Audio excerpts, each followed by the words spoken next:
Is it recording? Okay. Hello everyone, welcome to your May 2025 astrological forecast. So the month starts off with the sun still in Taurus up until the 20th. And on the 4th we have a planet going retrograde, which is Pluto. Okay, everything else is in direct motion. On the 10th, Mercury moves into Taurus. On the 12th, there's a full moon in Scorpio. On the 20th, the sun moves into Gemini. On the 24th, Saturn moves into Aries. And I do have to say, you know, Neptune moved into Aries last month. I'm sorry.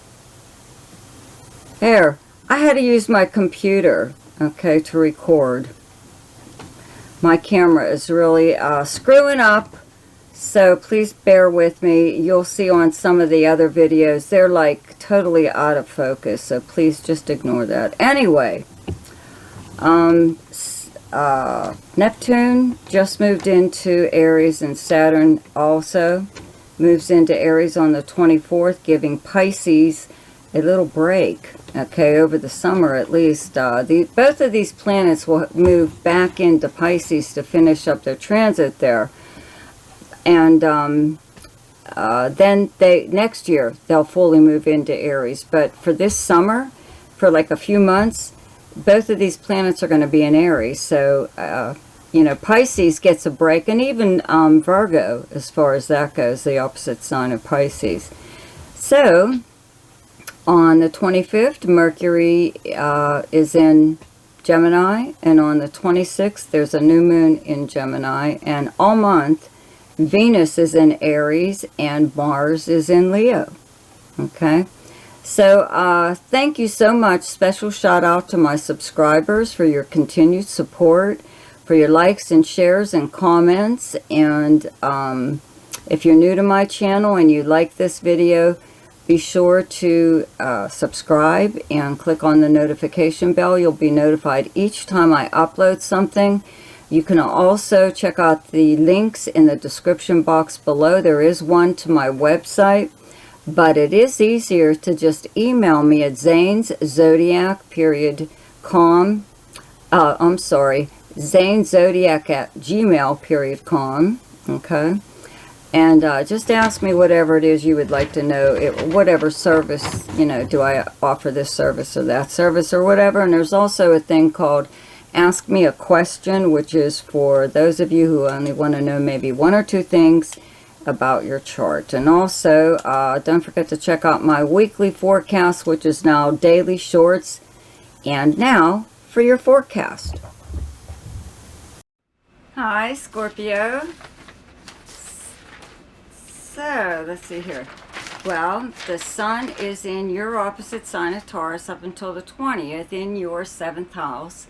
That's where you have the sign of Taurus. It's directly across from your first house of Scorpio.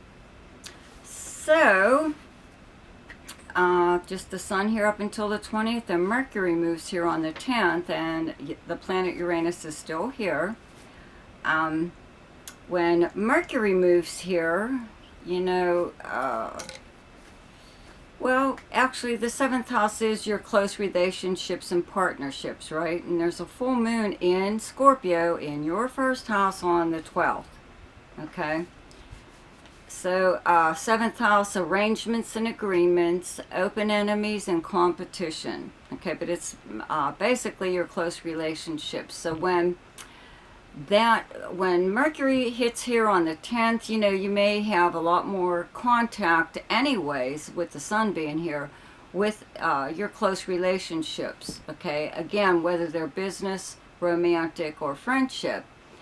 So anything that is bothering you in any one of these relationships, or an arrangement or an agreement that isn't working out, or a competitor or an open enemy who's being more obnoxious than usual. This is around the full moon in your sign is when you'll more or less let them have it, you know. some kind of conversation that somebody might not like, but you'll at least get it off your chest. You know, that's what a full moon is to get rid of a problem. It brings it to the surface where it can't go any longer.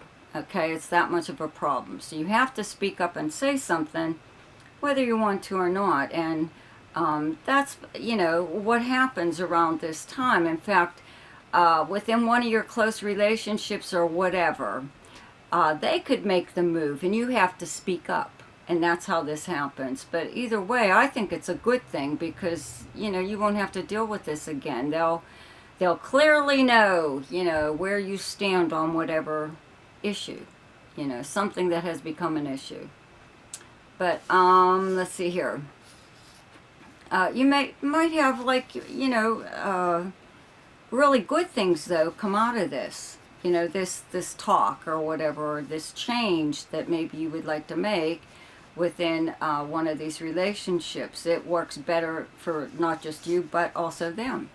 Okay, so then the sun moves into Gemini on the 20th, and let's see, Mercury is in Gemini on the 25th, new moon in Gemini on the 26th, and Jupiter is still in Gemini up until next month in your 8th house, where you have the sign of Gemini. 8th house being jointly held property and jointly held debt, any kind of bank accounts or credit cards that you may share with someone else. Also the house of other people's money and resources, passive money through means other than earning it, such as a legal settlement, an insurance payout, a refund of some kind, an increase in credit from a bank loan or a credit card company, an inheritance even. You know, you may even inherit it at this time, and you are the natural ruler of this house, the 8th house, okay? And with Jupiter being here since last year, you know, whatever people have, they may have made available for you to use, you know, or if you've been dealing with a financial institution, they may have increased your credit, or they were helpful in some way or other in regards to finances, okay?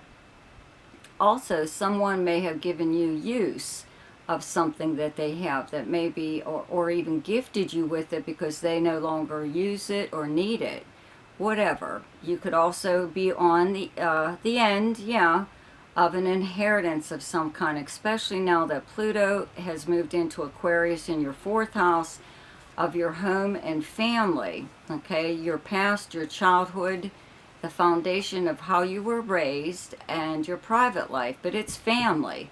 So it could be family leaving you something. They could be leaving you property, or just even gifting you something for your home, or something, you know, that you remember from your childhood, or, you know, that you liked, you know, and this person remembered that you liked whatever, and they willed it to you, whatever, you know, it could be something like that, but could be property or a home.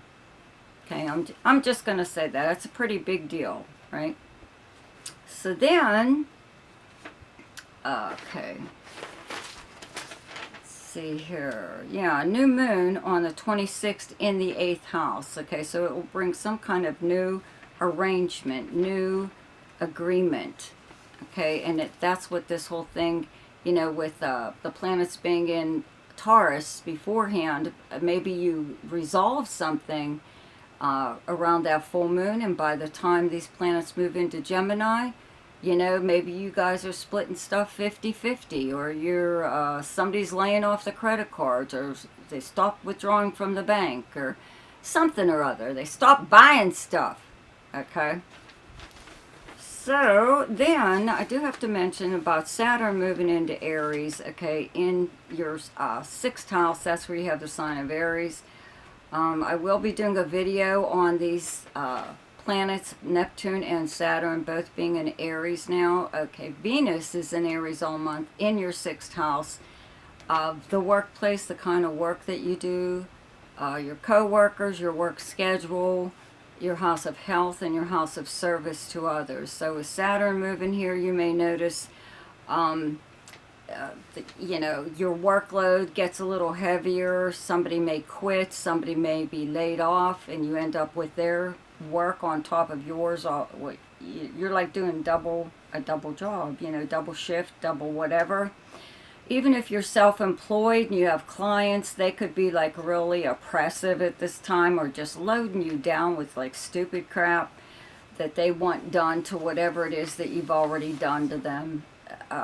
You know, whatever it is that you do. If it's a service you provide, or if something that you create, a product or something or other, it seems like it's never ending, you know. They can always find stuff that they want to add or take away from. One of those pain in the ass people, okay?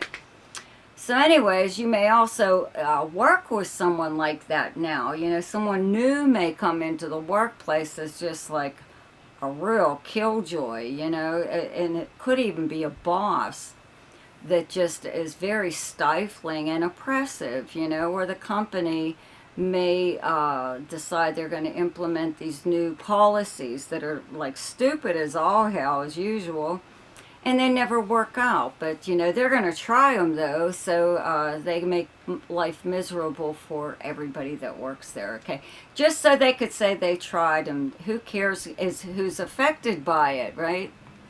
So anyway, let's see here, what else? That's pretty much it, okay? The best time to do something each month is when the moon is in your own sign, and the moon is in Scorpio on the 10th, 11th, and 12th. The best time to lay low is when the moon is in your opposite sign, and your opposite sign is Taurus, and those dates are the 24th, 25th, and 26th. The best time for romance, recreation, creativity, fun, gambling or speculation, and anything to do with children is the 5th, 6th, 7th, 20th, 21st, and 22nd. The best time for money is the 13th, 14th, 15th, 26th, 27th, and 28th. The best time for your career is the 3rd, 4th, and 5th. And the best time for communication and travel is the 1st, 2nd, 3rd, 15th, 16th, 17th, 28th, 29th, and 30th. So I hope you enjoyed your forecast for May. Be sure to check out my weekly forecasts, which are now daily shorts. See ya!